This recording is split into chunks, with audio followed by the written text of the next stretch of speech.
દ્વારકા જિલ્લાના ખંભાળિયા તાલુકાના સલાયા બંદર ખાતે તંત્ર દ્વારા દબાણ હટાવો કામગીરી હાથ ધરવામાં આવી હતી। સલાયાના જૂના રેલવે સ્ટેશન વિસ્તારમાં રેલવે વિભાગની લાખો ફૂટ જમીન પર લોકો દ્વારા ગેરકાયદે દબાણ કરવામાં આવ્યું કે જેને લઈ આ દબાણ દૂર કરવા તંત્ર દ્વારા નોટિસ આપવામાં આવી હતી। ત્યારે આ દબાણ દૂર કરવામાં ન આવતા તંત્ર દ્વારા વિશાળ પોલીસ જવાનો સહિત જેસીબી હિટાચી જેવા મશીનો દ્વારા દબાણ દૂર કરવાની કામગીરી હાથ ધરવામાં આવી હતી। તો આ કામગીરી દરમિયાન સલાયામાં કોઈ અનિચ્છનીય બનાવ ન બને તે માટે ચુસ્ત પોલીસ બંદોબસ્ત ગોઠવાયો હતો।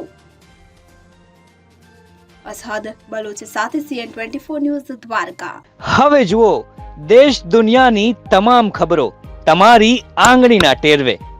ઉઠાવો મોબાઈલ અને Google Play Store પરથી ડાઉનલોડ કરો અમારી CN24 ન્યૂઝ મોબાઈલ એપ।